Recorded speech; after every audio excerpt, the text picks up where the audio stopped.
And we are live with the All Gas No Break Sports Show. I am one of your co-hosts, Nicholas Pavona, joined alongside by Andrew Johnson. And Andrew, the trade deadline for the Major League Baseball has just completed this past week. 2 days ago, we had all of the trades go down of all MLB, and we had some wild ones, some that may help some teams win some world championships potentially at the end of the year, maybe make the postseason. We'll have to see how it all plays out. But before we get into that, Andrew, I know you have some big news you want to talk about that's happening this upcoming weekend. Oh, yeah, the biggest of big news. So we mentioned this on a previous podcast, but now we're getting closer to the event itself. Just reminding everyone that we are going to be live at the Morris County Card Show out in Parsippany, New Jersey, this upcoming Saturday, 9 a.m. to 3 p.m. That is the Morris County Card Show in Parsippany, New Jersey. Information can be reached on their Instagram page at Morris County Card Show. The address is 33 Baldwin Road, Parsippany, New Jersey. So please stop by and say hello. And we'll be sure to make a post also this week on Instagram the next day or two, giving out a little bit more information about the show. Will be a fun show overall. We've had a lot of fun at these card shows, and obviously we'll be talking about all the sports, NFL seasons around the corner, as well as college football, MLB. Now we're gonna get into our trade discussions about the trade deadline, and talk to overall about the fans, about what they like in regards to their teams and even in regards to cards, because we know, Andrew, that this market it's a fun market to be in, and there's a lot of stuff to look at. Definitely a buyer's market right now. Yeah, if you're looking even to get into it, this is probably the bottom of the market. Now that I said that, I just jinxed it. But this is the mushing hour already. Yeah, it is mushing hour already an hour beforehand, but prices have really plummeted from a lot of the hype. You know, you had Zion Williamson's, you had LaMelo Balls, you had Patrick Home rookie cards, Justin Herbert, Joe Burrow. A lot of those prices have begun to go down and stabilize a little bit. And if you want to get new hobby boxes now, you actually can get them off the mini website. So you can even get retail cards. So this is a perfect time to get started if you haven't started already. Yeah, it's a fun hobby. I mean, everyone likes to get into it. Even me myself, even when I was a kid, I like to get into this stuff. And now the last couple of years, I've gotten back into the hobby, and it's a really fun thing to watch. Even if you're not buying, just talking to people about the thing itself is really fun about it. Gone are the days of people selling Walmart Mega Blasters of 2019 NBA Prism basketball for $400. That is long and over. Thank God. Thankfully, COVID did a lot of damage to the inflation of a lot of stuff when it comes down to the world of cards. So it's fun to see that the prices have gone down. But getting a little bit too over our head, we'll talk more about the show later on in this episode, and we'll also talk to you, the viewer, the listeners, I should say, this upcoming Saturday at the show. But Andrew, I think it's time we get into this discussion today about the MLB trade deadline that just finished about 2 days ago as of this recording. And oh man, were there some big time trades that happened in this trade deadline overall? A couple that, in my opinion, could help a team win a World Series at the end of the year. Some maybe can help them make the playoffs. I don't know if they go any further than that. But this season just continues to get wilder. I mean, a couple of weeks ago, we talked about two teams selling. Now they're buying. We'll get into them. But I think one of those teams that we thought at the beginning of the season that we had a lot of expectations for, and especially in the New York area, that being the New York Mets. A team that, right on cue. They had World Series expectations at the beginning of the year. And Andrew, we're now at the point of the season where the Mets are under 500. They're still about 6 or 7 games out of the wild card. They're chasing a bunch of teams in that wild card race. Really have no chance of winning the division either with the way the Braves have been playing. And the Mets are going to hit the pause button on trying to win now. They're selling for this upcoming season, and it looks like they're not going to be competing for another couple of years. Around 2025, 2026 is now the rumored next target. And the reason I bring that up is because after the first trade the Mets made, which was giving David Robertson up to the Miami Marlins, so a big trade for you guys to get some bullpen help as you try to make a playoff push. You already blew a game, but yes. He has had a rough start, but there's still the whole month or two left in the season, so there's time to make up for that. But once that went down, then Max Scherzer was not happy about the trade because he had a different vision as the Mets did for the rest of the season, the rest of his career with the New York Mets, and it led to a trade being done with Max Scherzer and the Mets as he's dealt to the Texas Rangers. And this is a big move for Texas. I mean, they get Scherzer now and an opportunity to try to make the postseason. They are currently battling with the Houston Astros for the AL West title. And this move not only helps them have a chance to win that AL West title, Andrew, but I think it's really tough to not say that they are in contention now for an opportunity to win a World Series championship by adding a starting caliber pitcher like Max Scherzer. Yeah, he has had a rough start. He had his first start today. Yep. Gave up 3 runs in an inning. Classic Max Scherzer. That's He finished strong, though. Yeah, I know it happens. Sometimes you have a slow start, but I think anyone, maybe not 3 earned runs, but if you tell anyone, get a starter that will give up 2 runs and that's pretty much it for 6 or 7 innings, anyone would take that any day of the week. Yeah, and think about what the Mets did in this trade with Texas to get it done.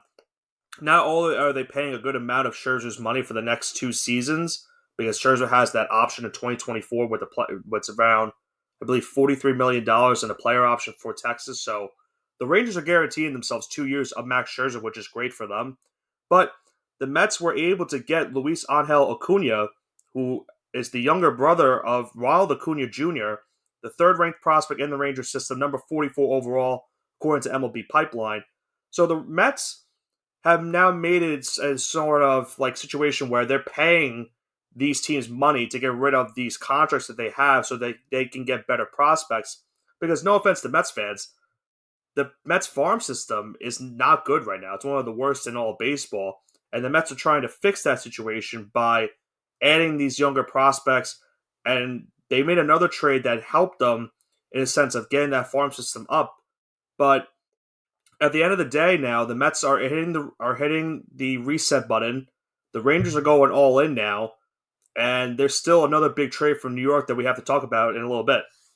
Yeah, just look at Max Scherzer this year. He had a really, really solid 2022 campaign with the Mets. He was typical Max Scherzer, had a sub-2.5 ERA. He had a lot of strikeouts. He was I don't want to say a workhorse, but for a guy who was 37 years old, he could pitch a lot. And this past year, it kind of looks like he was pre-All-Star Max Scherzer. Probably the worst season he's having in a decade. His ERA is over 4. His WHIP is almost 1.2. He's just struggling a little bit this year. He's walking a lot of batters this year. But hopefully this trade with Texas can get him right. That's what they're hoping for. And like you mentioned, they get 2 good prospects in return. I thought this trade was going to be terrible, and then I kind of saw, okay, maybe Ronald Acuna's brother is going to be good. Is going to be a good prospect. I think he's the real prize here. But like you said, hits the reset button, and for Mets fans, it gets worse. It's gonna get worse before it gets better. I mean, it's just rough because the Mets were trying their hardest in the offseason, and you can't blame them in the sense that they went all out to try to make this better. They let go of Jacob deGrom. They replaced him with Justin Verlander. They had Scherzer already from the previous season, and you had a lot of expectations as well. They brought in Kota Senga, and a lot of things you thought would go their way. But honestly, once the World Baseball Classic injury happened to Edwin Diaz, that was the season. That was kind of a determined factor in the case of this could be a very long year for the Mets, and unfortunately for them, it has been a very long year for them. And I talked about Justin Verlander being that guy to replace Jacob deGrom. Well, Verlander was also traded at this past MLB trade deadline, as he, unfortunately for my sake, is going back to the Houston Astros. So he left the Astros in the offseason to get a nice contract, and he got it with the New York Mets. And now he's going back to Houston and has an opportunity to win another World Series championship with them. The Mets are also paying a good chunk of money in this trade as well. And in return, they get the Astros number 1 and number 4 prospects in this deal. I'm trying to see the name. I believe the name was Drew Gilbert. You could correct me if I'm wrong, Johnson. That is correct. And they also got outfielder Ryan Clifford. So respectively, that's 1 and 4 in that pipeline for the Astros. I believe Gilbert is the 68th ranked prospect in all of baseball. So you're seeing it, straightforward that the Mets are hitting that reset button. They're trying to fix that farm system. A big problem for them this season has been their hitting. They're trying to get these younger prospects that can help them down the line with their hitting. But overall, just a really tough year for them. And now for Houston, they also add a pitcher from the New York Mets. So now both Houston and Texas, they both added one starting caliber pitcher from the New York Mets, both trying to win a division title, both trying to get to the World Series, and ultimately winning a World Series championship. Yeah, so let's go into this trade a little bit. Justin Verlander pretty much got paid to go on a 6-month vacation to New York. Yeah, pretty much. And it's kind of crazy because when you actually talk to Astro fans and be like, oh, we thought he was gone, that was it. And they were okay with him leaving. If you remember that initial reaction, because they said, okay, we have Les McCullers, we have all these guys in our farm system, all these young guys. You got Framber, you got Christian Javier, and then the injuries started to pile up.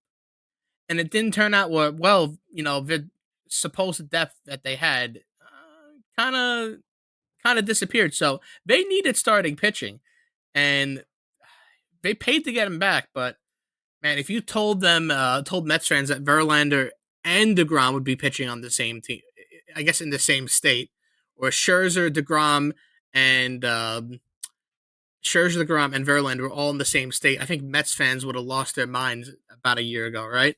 Well, how about even this? How about the fact that if you had told the Mets fan at the beginning of the season that they'd be paying for Scherzer and Verlander, and not to be on their own team right now, to be on two different teams, they lose their mind in a different way. Yeah, that's the biggest part about this. Is you look at this contract for Verlander, he's going into Houston now. The Mets are sending the Astros $35 million this season just to cover his salary, and an additional $17.5 million for 2025 if his option is to go down. If he, I think it's a team option, so the Astros would have the opportunity in that one, or maybe it's a player. I'm not 100% sure what the option is at that end of the day, but yeah, this is big because the Mets now, they are paying these guys to be on different teams, and that was just to get the better prospects because at the end of the day, let's face it, they're up there in age. A lot of people would think that, yeah, they're rentals, so you're not going to get a big-time trade. That's why the Mets had to do that and give the money up. So they cough up the money to get rid of these two guys. Now they get better prospects for their system, and it looks like 2025, 2026 is when they're going to try to go back at it, which kind of ultimately tells me that this upcoming offseason, which is a big offseason for free agency, it doesn't sound like they're going to be making any big-time moves. So if there were any Mets fans thinking about getting Ohtani, I don't know if that's the case now. It might sound like Ohtani's not in the Mets' radar. I mean, I don't think the Angels are going to sell him anyway, but that's a whole other discussion we have later. He's a free agent, so he has his own option to go wherever he wants.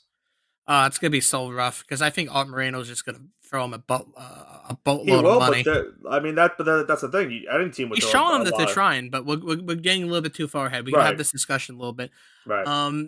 What I want to see now is I don't know if the seating would allow it right now. Texas Rangers and Houston Astros. I want to see them. I want to see that series, don't you? It is wherever it is. I want to see it. You got to think about it right now. The Rangers and the Orioles right now lead their respective divisions. They're the top two teams in terms of record-wise so in the American the Rangers League. have a 2 seed right now. Right. So the Astros have a chance to play them in the playoffs, but I forget how the seeding works. I believe that... I think it wouldn't be to the second round at a minimum. Right. So the AL Central team would face Wild Card 1, and then the Astros and Blue Jays, who are currently holding the other two wild cards, they would face the winner, I believe, I would think they would face the winner of Texas. Yes, I believe so. Because I think the Orioles would face the Central winner and the wild card one. I could be completely wrong about that. Kicking off the American League playoffs like that. I mean, it would be a great postseason either way. I think no matter what the matchup is, you're going to be in for a good showing. But that would be something if those two teams played in the first round or at any point in this postseason. It doesn't matter when they play it. If it was to happen, you heard us. Make it happen now. Right. I mean, I'm looking at it right now. This is I said it wrong. Let me rephrase how I did it. So the MLB format, and I always forget this. The top 2 seeds get a quote unquote bye for the wild card week. The 4 and 5 seed, which is the top 2 wild cards, play each other. The winner of that plays the top seed. And then the AL Central, which would probably be the 3 seed in this case, because the way that the AL Central has gone this year, they would play the final wild card team. And then that team would play the 2 seed. So at the end, so right now as it stands, the Orioles would face the winner of the Rays and the Astros, and the Rangers would play the winner of Minnesota and Toronto. So that's what it currently looks like. But we can dream.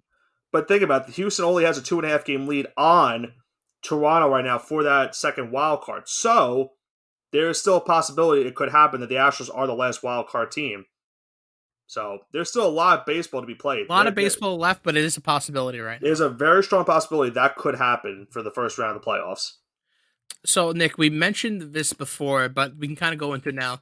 2 teams that we thought were going to be sellers turn into buyers. Now, I kind of thought one of these teams, for sure, one of these I teams thought one was going to be a buyer. I thought one was going to be a buyer for a couple of reasons, but I'll let you break it down. I'll give you the floor for this. So when we did our show a couple of weeks ago, when we were recapping the first half of the season, and we talked about one trade that maybe could happen. I initially said the Chicago Cubs would be trading and selling at the trade deadline, but in true mushing hour fashion, the past couple of weeks, the Cubs have been one of the hotter teams in baseball. And look at it now, Johnson. They're only 3 games out of a division title. So they still have a chance in the NL Central. And also for the wild card as it stands, I believe they're 2.5 games out of that. So they have a chance to make the playoffs. And because of that, they said, you know what?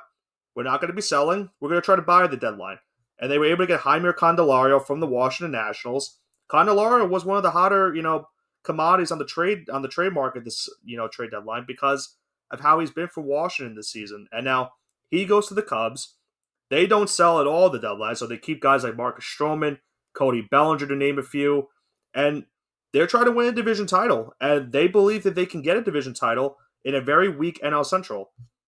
Now, what I'm going to say is the first half of the season was completely, I don't want to say due to Marcus Stroman, but his heroics this first half of the season.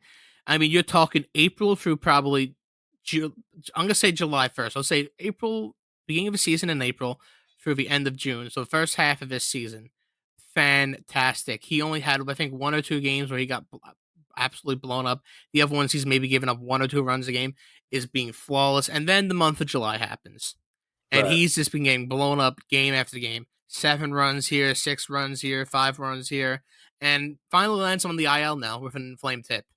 So I don't know why it took the medical staff over a month to figure that out. That's why he's pitching so bad. But I think he needs to get back into form if the Cubs have a chance getting the playoffs. I know they have some hot bats. They got Nico Horner. You said Cody Bellinger. Christopher Morel's been good for them. Swanson. Christopher Morel. I love me some Ian Happ too. Show him some respect. But I think you're going to need Marcus Stroman to be back in form for them to make the playoffs. It's very, very tight in the NL right now. And you probably have 5 or 6 teams that are a game either above, like a game in or a game out right now. And the Cubs need to just close the gap a little bit more, and they need Marcus Stroman back to do that. I think the biggest thing, and unfortunately for the Cubs, in my theory, is that it looked like they were going to sell, and now they said, you know what, we're going to buy. I think the problem that they couldn't do at the deadline, I think they would have loved to have done, is get another starting pitcher. Because that's been another problem for them this season, is that they don't really have a back end of the rotation for them after Stroman. And there really wasn't that many pitching options after guys like Verlander and Scherzer went off the market. Michael Lorenzen was the hottest commodity, as well as Eduardo Rodriguez. Rodriguez was originally going to get traded to the Dodgers. He declined he waived his no trade clause to go to the Dodgers, so he stays with the Detroit Tigers for this season. And Lorenzen, he gets traded to the Philadelphia Phillies, a team that the Cubs are chasing in that wild card race. So that was tough for Chicago overall for that, but they do get Candelario to hopefully help their hitting situation. You can never have that many bats in your lineup to try to help you make the postseason. And with the way the NL Central is, they have a realistic shot of winning that division. But they're not the only team, Andrew, that we talked about that originally we thought that were going to be sellers at the deadline, that they turned out to be buyers. And that was the Los Angeles Angels of Anaheim. And you know what? They said they were thinking about trading Ohtani at one point. They stuck to their gut. They said, you know what? We're going to keep him, and we're going to see how the rest of the season goes. And yeah, I love this. I love this. They're buying everything. They're not selling Otani. They need to convince him because they don't have his he's a free agent, like you said. They need to convince him that they will do whatever it takes for them to win. Right. So I And love that they're going after this. They're getting a lot of trades. I'll let you break it down because I've interrupted you twice now, so I'm going to give no, the you're floor good. over to you. No, you're good. I mean, listen, I just watched Carlos Stanton hit a home run for the Yankees, so I was perfectly fine for you to do that. It's all good. Um, Shout out the sheep. yeah, I just mentioned him. We'll see Grayson also at the show this week as well, as he'll be with us at the table. But yeah, I mean, the Angels made some big time moves. I think it really helps them in the scheme of things, trying to accommodate Otani and trying to keep him with the team. In terms of their batting, they get C.J. Cron and Randall Grichuk from the Colorado Rockies. Those were two bats on the market that were really They're big as really great well. bats. They are Yeah, fantastic, and and, they're paid well for their position too. right. And credit, they haven't had the best of seasons. Grichuk is having an okay year. Cron hasn't had a great year in scheme of previous years that he's had with the I mean, they team, played on but Colorado, so right, and listen, think about this also. What's funny about it? These were two guys that were drafted by the Los Angeles Angels when they originally came out in the MLB draft, and now they get to go back to Anaheim, and they have an opportunity to help the Angels make the postseason. Now it's tough right now because realistically, if you look at it, the division probably is out of their reach with the way the Astros and the Rangers are, but they still have a chance at the wild card. Now, credit, they're in the same situation as the NL is, where there's a lot of teams in front of them in that wild card race, and it's going to take one or two things to go down for them, maybe even three, for them to get into that postseason race. Keep in mind also what they did. They got Lucas Giolito and Ronaldo Lopez from the Chicago White Sox. So not only did they help their hitting, they got some big time pitching in Giolito, who I think with a change of scenery from Chicago could help that rotation try to make the postseason. and you can't. Yeah, you forgot to mention journeyman, former New York Met Dominic Leone too. I forgot about Dominic Leone. Come Yeah, on, he's a decent reliever. He was having an okay year in the last couple of he's years. he's all right. He's all right. Listen, Uh, another arm in the bullpen this late. I think that's a good addition. I think it's tough. The Angels are in a weird spot where, like I said, there's a lot of teams in front of them, a lot of things that will have to go their way in order for them to make the postseason. But it's a good step in the direction of, you know what, we're not going to, just wave the white flag and end the season. We want to try to make the postseason this year and try to tell Shohei Ohtani, listen, we're trying here. We want you to stay. Look at the people that we're adding to help you stay. This is a good step in the right direction for Anaheim. The question is going to be, can they Is it finish the season sustainable? right? Is it sustainable? Can they make the postseason this year? And will these moves work out at the end of the day? That's all up for debate and all up for seeing how the rest of the last 2 months of the season go. So I'm very curious to see if these moves do work out for Anaheim and if it does keep Otani at the end of the season. Man, it would be so weird. I don't know where. I think it's wide open for Otani right now. Um, It's gonna be but a again, West I cannot Coast. wait. I cannot wait until Shohei Otani is a Miami Marlin. That is going to be a There he is. fantastic day. And then I wake up. All right, let's Yeah. go over to the Well, next team now. yeah. I was just before we get into, it, do you want to talk about your Miami Marlins? They made a couple moves also at this trade deadline, trying to help them Nah, make the we postseason. could talk about when we go over to the We can go over to the AL. It's fine. I mean, Okay. Marlins made a bunch of moves. Jake Berger, to say the least. I Love think he was the love one of the Josh bigger Bell ones. trade. Yeah, Josh Bell was good. I like that a We lot. got David Robinson, like we mentioned before.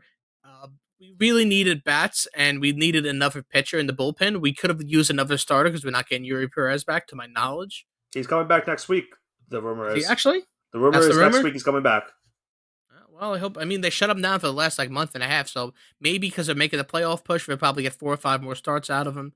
Because I want to keep him under that 100 innings pitched. I think he was at 50 already. So hey, he might have 10 more starts in him. Who knows? All right.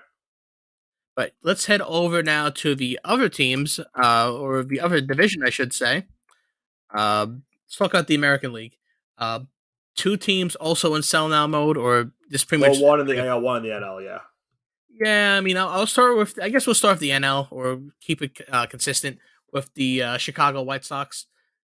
I don't know what's going on with that organization. Pretty much, they have They're Blue Bob, and then that's it. Well, the rumor going into the deadline, they literally told teams everyone is up for trade besides Luis Robert. So that was where their mindset was. I talked about the trade with Lucas Giolito, Ronaldo Lopez. They are no longer with the team. I don't know. The White Sox are just in a really bad state, and it's unfortunate because they're in a really bad division where if things were to go right for them, they could easily win it. But we've seen it the last couple of years, they haven't been that way. They made a trade with the Yankees and traded Kenyon Middleton. I mean, as a Yankee fan, I don't know how to feel about that. I'm not really going to comment about it as much. The two guys I You want to talked talk about about. Jake Berger too, but yeah, go ahead. The two guys I want to talk about is two guys kind of going home. In reliever Joe Kelly. Joe Kelly, right? I shouldn't say home, but a team where He's going back to the Dodgers. They thrived on. Joe Kelly had his best years as a Dodger, and Yep. Lance Lynn also had really, really good years as a Dodger. They're both going home. In that deal, they got for Giolito. Who did they trade? Let's see. They traded Lucas Giolito, Ronaldo Lopez, Lance Lynn, and Joe Kelly. I think they got Edgar Cuero for Lance Lynn and Joe Kelly. And If the I'm not Lance mistaken. Lynn and Joe Kelly deal, they got Nick Nostrani, Jordan Leisure, and Trace Thompson. All right, so Edgar Cuero was the other trade then, but that is really, really good return on guys having a down year. There's no really sugarcoating it. Lance Lynn has been really bad, and Right. Joe Kelly's been abysmal. However, I think Let's these guys can be really, really good for the change the Dodgers. scenery. It's a change of scenery. If you remember when Lance Lynn was when he was a Texas Ranger, he was really solid. If you even go back to St. Louis days, he was really solid too. It's just really been the last season or two that he's been particularly bad. It's The kind White of strange Sox. to say that. It's the White Sox. Is it the White Sox? Is it the Black Sox curse? They are in such a bad state of mind where everything that could go wrong has gone wrong for them, and Because now even when he was a Yankee for that flash in the pan, I know you guys hated him, but you've had a lot worse with pitchers. yeah, But Lance Lynn, I think he'll get some. These numbers aren't sustainable for him. He has like a 6.5 ERA. His WHIP is something ridiculous. I think it's close to 1.5. So these numbers aren't sustainable. He has to eventually regress to the mean. And even if his mean for the season is going to be a 4 ERA, listen, if you're the Dodgers and you're getting a starting pitcher that's going to give you like a 3.8 ERA for the rest of the season, you're going to sign up with that, especially with the pitching depth you have currently. right. The Dodgers, you got to think about it too. I mean, Urias has had a down year for them. Kershaw's been injured. Bueller hasn't pitched at all this season. Dustin May has also been out for the season. They need the depth. And getting Lynn, I mean, yes, he's had a rough year, but the Dodgers, when you put on that cap, I mean, things change for them most of the time. And I think that's what they're hoping for. They're hoping for the change of scenery will help Joe Kelly and Lance Lynn get back to their old selves and help them make a playoff push. Dodgers are fighting for a division title right now. And I mean, this is sound we've crazy, but I go think ahead. Tony Gonsolin's been the second best pitcher this year. I mean, He obviously, I hasn't think it had would be he someone. hasn't had a good year. He's I think been it would be iffy. Dustin May. It would definitely be Dustin May if he was healthy, or Walker Buehler if he was healthy. Right. So Gonsolin, man, he would be their 5 right now. So this is a huge And keep trade in because mind, this wasn't the only move the Dodgers made. Remember, they also got Ahmed Rosario in that trade with the Cleveland Guardians, and they gave up Noah Syndergaard in that deal. And Syndergaard was one of the guys in the rotation for them most of the season, and he was having a really bad year. So to get Rosario helps also their offense, which they needed a shortstop because they were having Miguel Rojas most of the year playing starting shortstop. Now you have Rosario in that starting shortstop role where you can move Rojas now to utility bench. And also you got Kike Hernandez from the Red Sox. So the Dodgers made some moves that on paper don't look that great, but for depth and trying to help your team in the postseason, they could be moves that at the end of the day could help them win another world championship. now since the Dodgers are probably going to choke, but hey, Most I guess likely. I mean they can dream, right? But let's talk about the other team. And now we were talking about the White Sox, kind of went into the Dodgers a little bit. But let's talk about the St. Louis Cardinals. Oh, Oh man. man, this team has been pretty solid for the better part of the last 2 decades. Disappointment. And they have pretty. This has been a massive at this point for any Cardinals fan. They don't know what selling looks like. They don't know what losing looks like. They don't know what having no pitching looks like. They're used to, at least having a shot at the division at the very least every single year. Yep. That has been the minimum standard for the Cardinals over the last 20 years. Would you agree?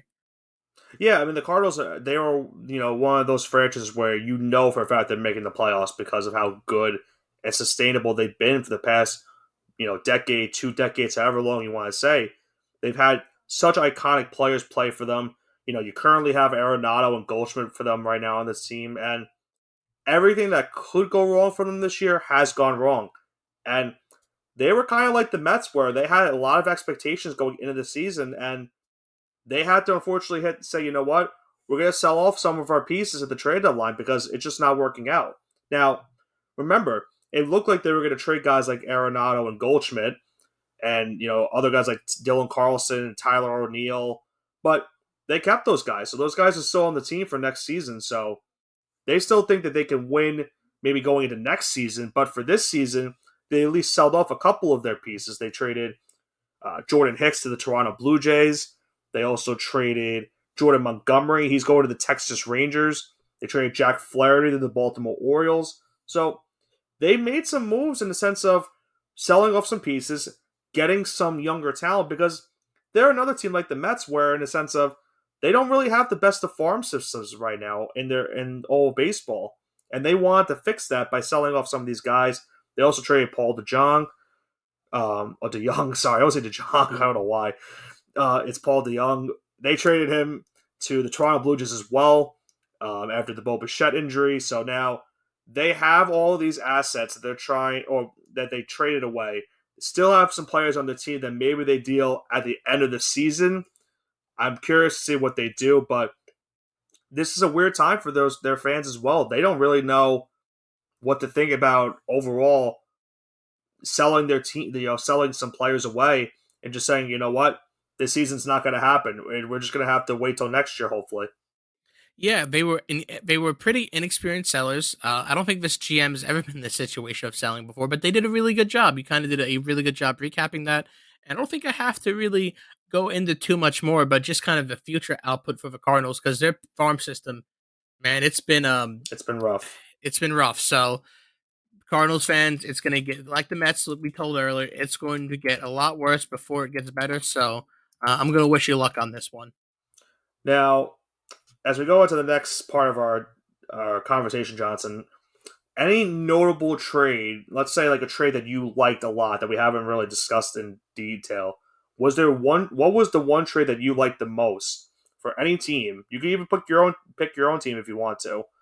I think if I pick my own team, that's a little biased, though. Probably, but I didn't know where you were going to go with it. But do you have a trade overall that you liked for a team that you think could help them make the playoffs, just win the World Series, anything like that? Ooh, man, that's a good one. Putting you on the spot, it's tough. Can I defer to you for a second here? Yeah, you can. I gotta think about mine as well. I talked about the Michael Lorenzen deal for Philadelphia. I think I have it in mind, but I want to see where you're going first. Right. I really like that trade a lot for Philadelphia because it adds another rotation depth. Rotation's been another issue for them this year. I hated that trade. I know you personally. It's a good trade, Phil, but I despise it personally. Right.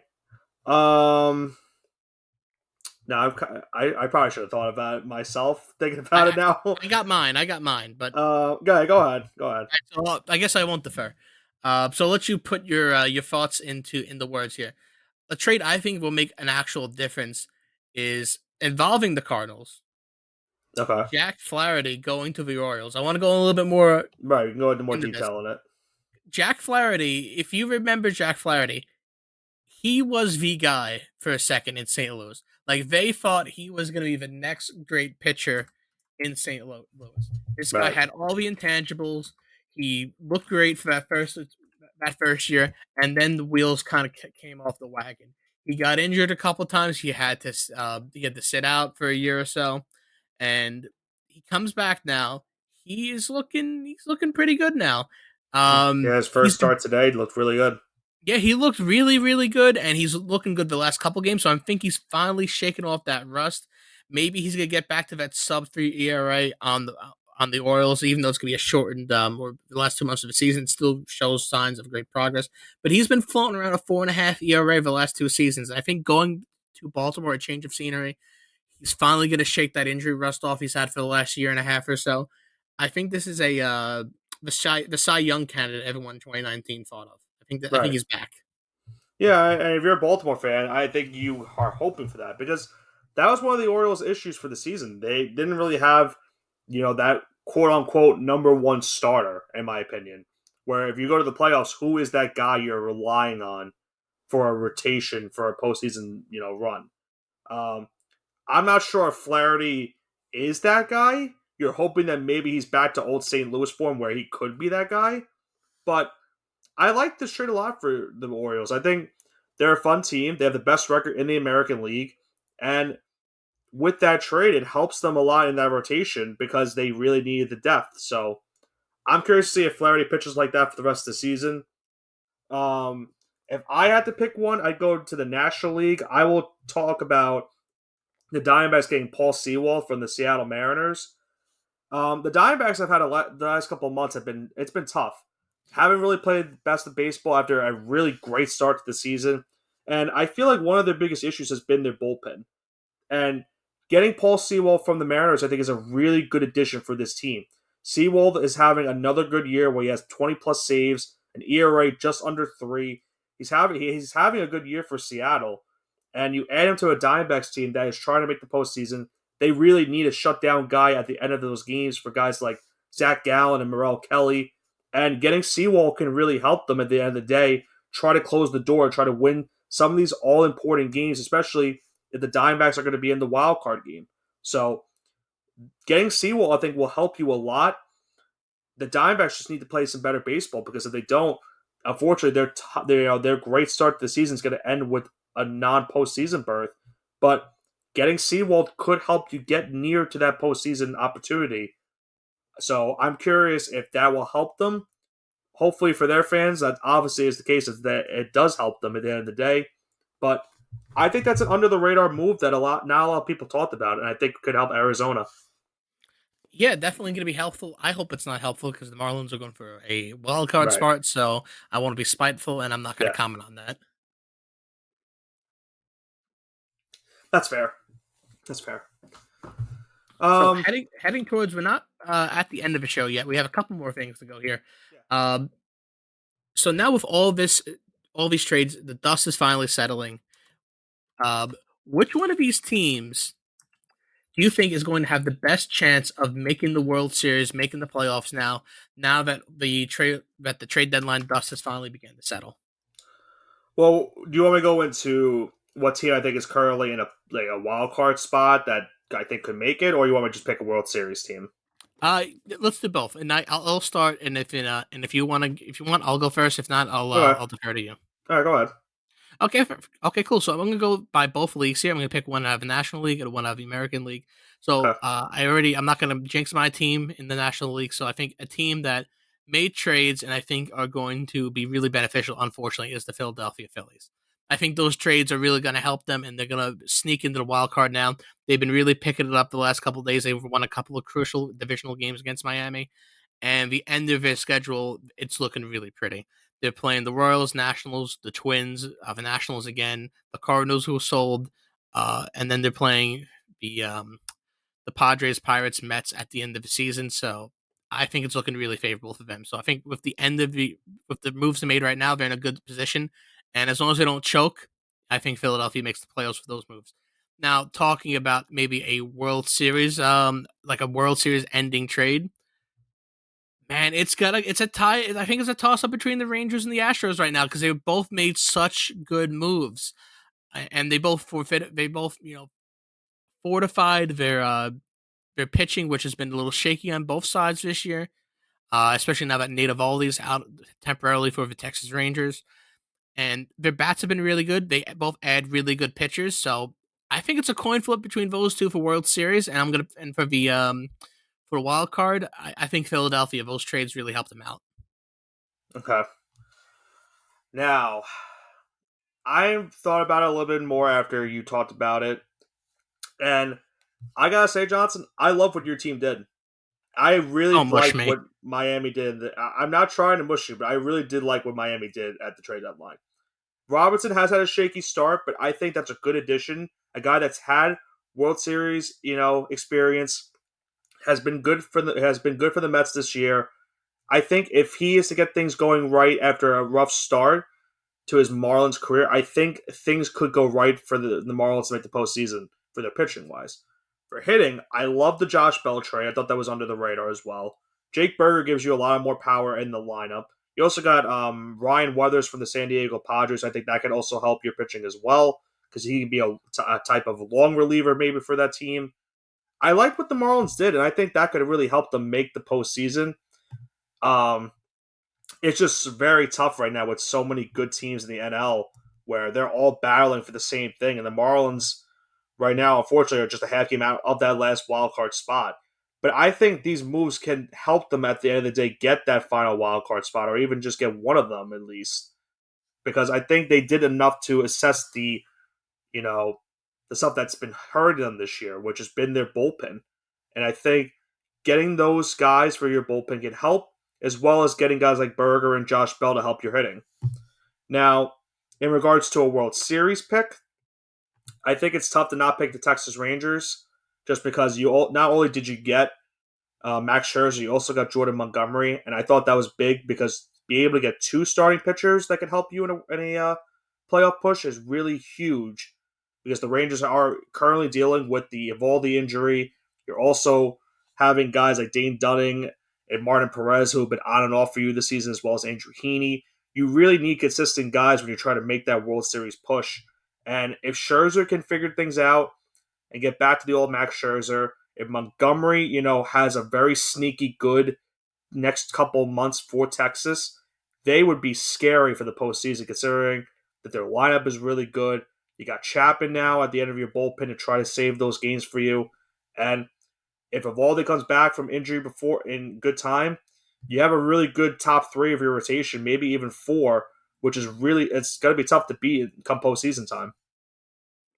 Yeah, I think you really summed it up well there. So I think that really kind of recaps there. So, do you have a potential new World Series winner post deadline or post series World Series matchup Uh, after the deadline?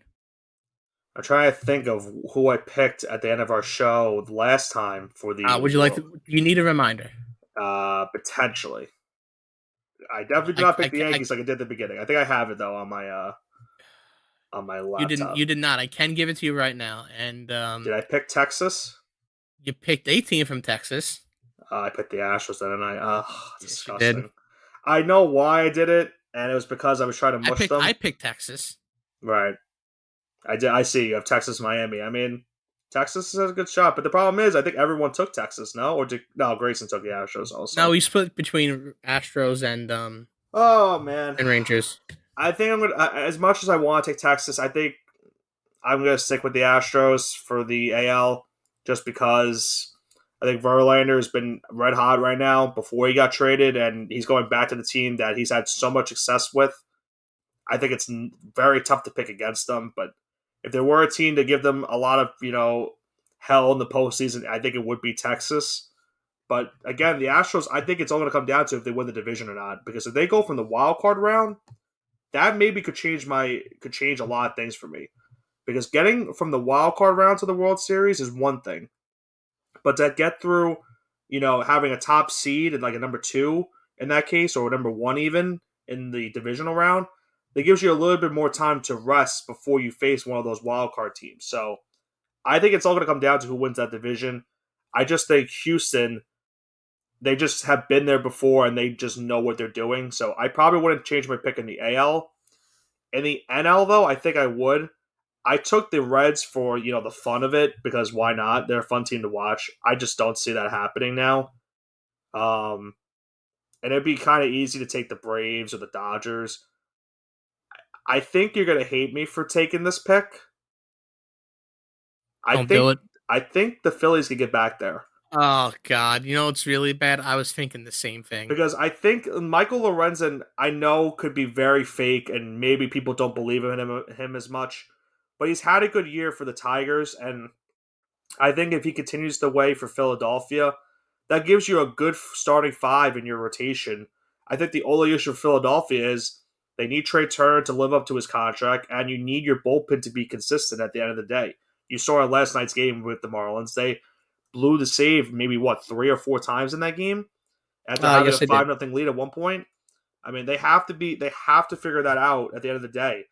And they're another team that, listen, they went to the World Series last year. And I know it's really tough. It's really uncommon for a World Series matchup to happen twice in a row. But I could see it. Do I think it's likely? Probably not. But I think if I'm going to talk about teams that made trades at the deadline that will help them get to that World Series, I could see it very well being Philadelphia.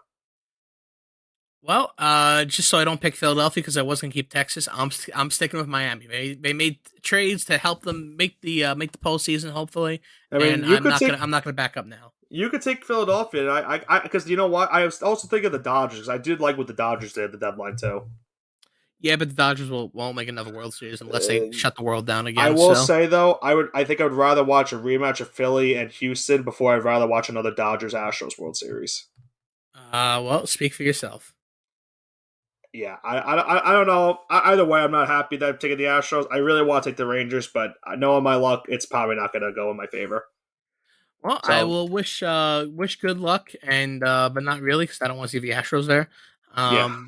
But before we do end, I just want to plug that card show one more time. Happening this weekend, Morris County Card Show, 33 Baldwin Road in Parsippany, New Jersey, 9 a.m. to 3 p.m. in the Police Athletic League. Nearly 100 tables and dealers, so it's going to be a really big show. Very packed. I think it's really the only show in the tri-state area, so New York, New Jersey, Connecticut, going on that weekend besides Garfield. So one of only 2 shows in New York, the state of New York, New Jersey, and Connecticut. And I think there's no shows going on in Western Pennsylvania and Eastern Pennsylvania as well. So it's going to be a site. It's going to be a really good show, and we know a lot of dealers going there, and we're looking forward to it.